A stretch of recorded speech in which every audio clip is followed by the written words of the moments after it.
What's up, YouTube? It's your boy NextGenNero, man, back with another video, yo. Today we just gonna have a freestyle, kind of like a review 2025 topic of one of my favorite games from last generation, man.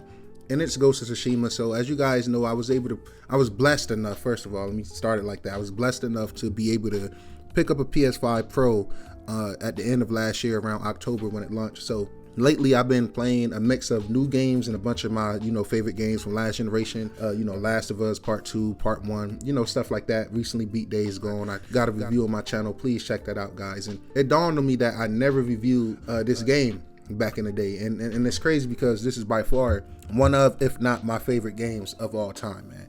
This game is just a pure masterpiece, man.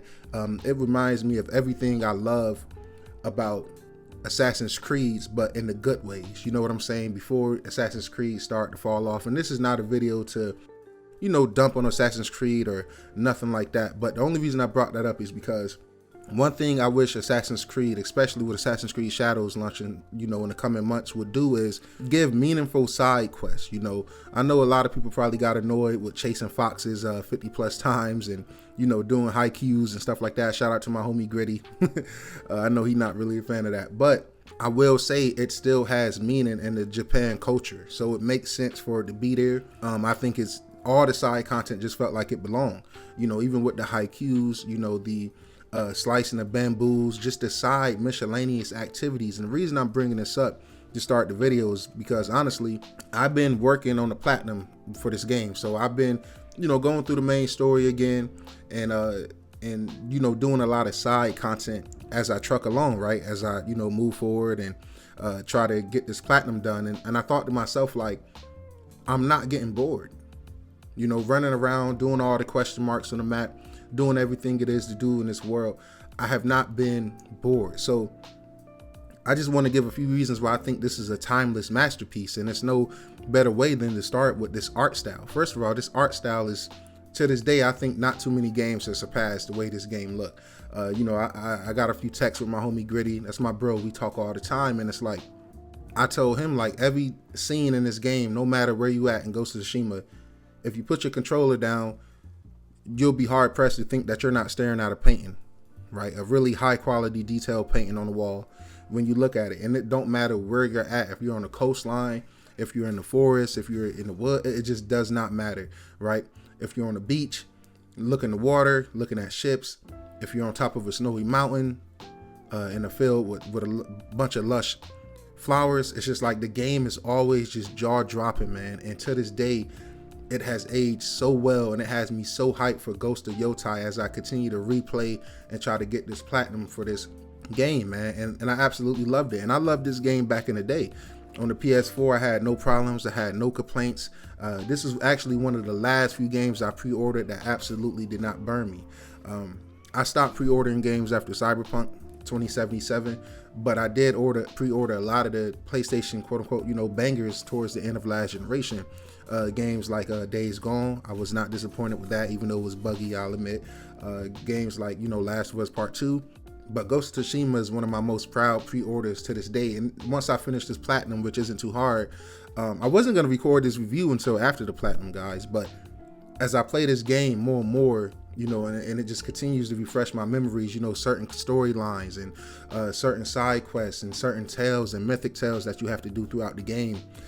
Jin Sakai, his voice actor, just all the well-rounded performances in this game. It just warms my heart, man. It's just a really good game.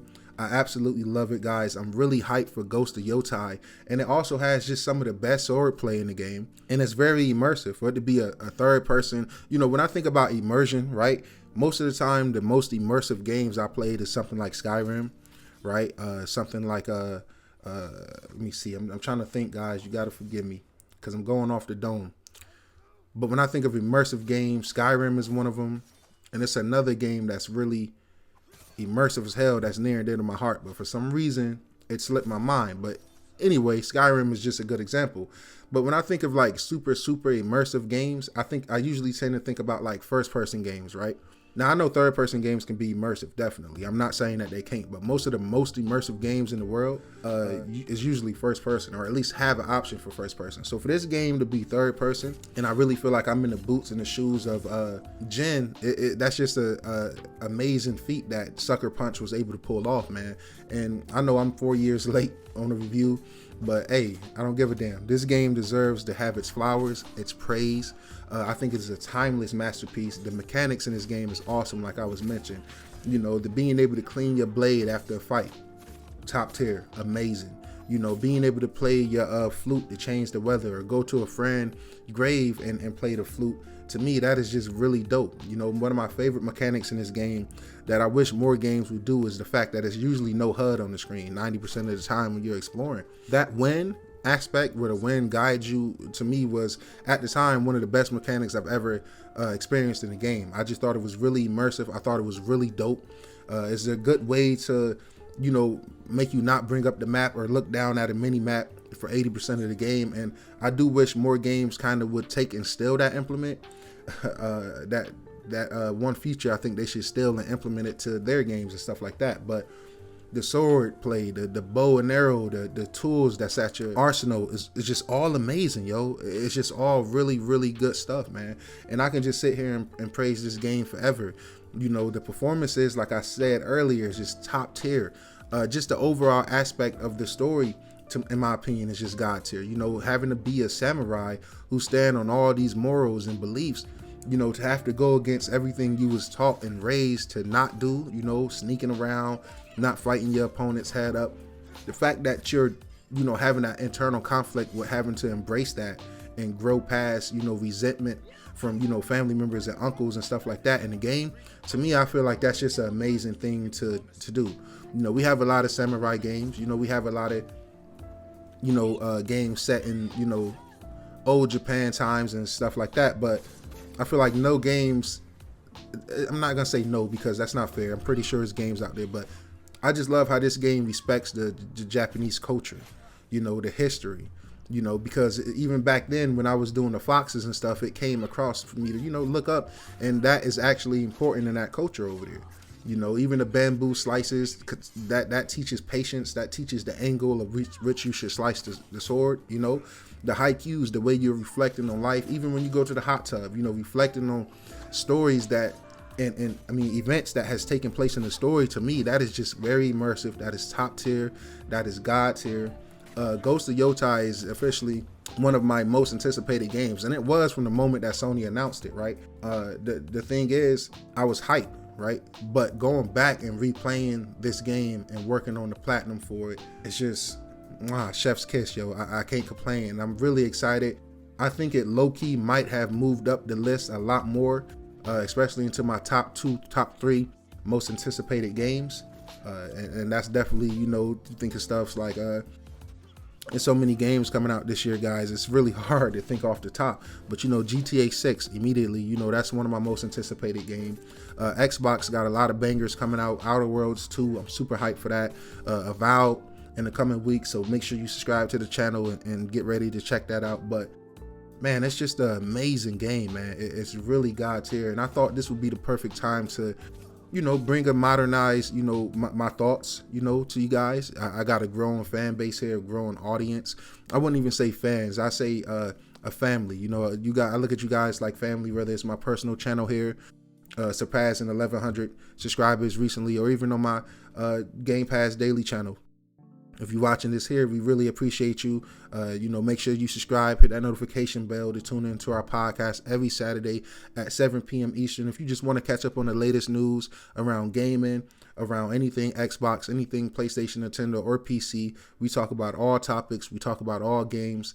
And man, I'm just really happy with this game, yo. And I honestly cannot wait for Ghost of Yotai. And I just wanted to touch on some of the wokeness and DI, you know, stuff that's being thrown around for the sequel. Bro, mess me with that shit, dude. Jeez, like, when did guys get so offended by playing women in games? You claim to be so against gayness and this, that, and the third, but the moment you play as a woman, you're complaining.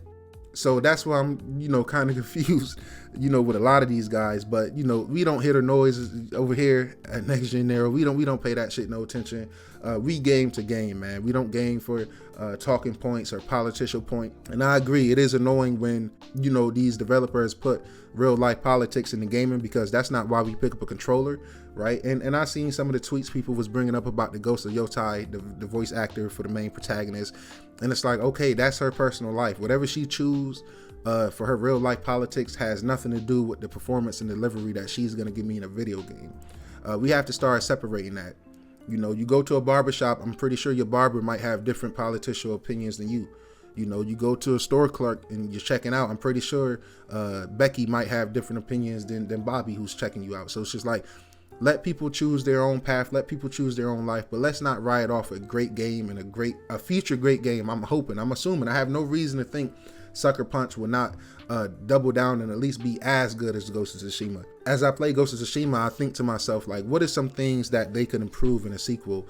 And I think it's gonna be tough, because I really don't have too many complaints, but what I would like is maybe some type of water transportation, maybe being able to implement some type of ship combat. You know, I feel like that's something that'll be dope, even if it's just for a mission or two.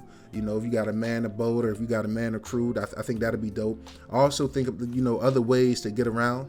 It's definitely like a glider, you know, being able to glide. You know, this game is going to be 300 years after Ghost of Tsushima, so I'm really intrigued. You know, they're going to have firearms, so I'm really intrigued, guys. But Ghost of Tsushima is a timeless masterpiece, yo. From art styles to story to visuals to main content, side content. The DLC was great from what I hear. I'm looking forward to playing that, because I have not played that yet. I was already on my next gen Xbox and leaving my PS4 Pro in the past when that DLC had dropped. I think that DLC was only on PS5 anyway, and it was so hard to get a PS5 those first 2 years. And I'm happy I waited. I'm happy I was blessed enough to get the Pro. If you got the base, it doesn't matter. You're good, man. Enjoy your gaming. If you have a Series SX PC, it don't matter, guys. Let's just be happy about gaming, man. It's just such a great time in gaming right now. And I'm extremely grateful to still be here. Hopefully I'm here, you know, God willing, when Ghost of Yotai drop, GTA 6 drop, guys. We got a lot of more content and reviews coming to this channel. Please stay tuned. Make sure you subscribe. Make sure you like. But yeah, man, this game is a timeless masterpiece, man. The music is fantastic. The atmosphere, the voice acting, the immersiveness, the weapons, the gear, the swag, the aura, the way Jin just, the battles, you know, just everything you've seen in the background that I put in here, all these clips. It's like the game is the definition of aura. I know that word might annoy some people, but it's the truth. That's literally the only way I can describe Jin. That's the only way I can describe this game as a whole, man. Sucker Punch, you guys absolutely killed it with this game. I'm really excited for the sequel. Guys, make sure you hit the like button. Make sure you subscribe. This is just a relaxed, you know, modernized opinion and topic video, man. It's not really too thought out. This is just me freestyling into the mic as I play Ghost of Tsushima in the background. And the funny thing is, I was gonna wait until I platinum this game to do this video, man. But I'm like, I mean, what am I gonna see in the platinum that I didn't see when I beat it back in 2020? You know what I'm saying? You know, besides, you know, maybe quests and stuff that I missed, but it's nothing that this game can show me that I haven't seen as I complete this platinum that'll make me think any more or less about this game. It's already a masterpiece in my eyes. So, I mean, if anything, the stuff that I might have missed in the first game when I didn't do all the side tales and stuff like that, anything I missed in that game, it'll probably solidify my opinion even more. But man, I love Ghost of Tsushima, guys. I absolutely got hella respect for Sucker Punch for delivering this great game when they did on that ancient PS4 hardware back then. The game even looks good and stunning on the PS4. That's a technical achievement, man, within itself. Shout out to everybody that's tuning in, that's watching. It's been your boy NextGenNero. I really appreciate you guys, and I'll catch you guys in the next one. Peace.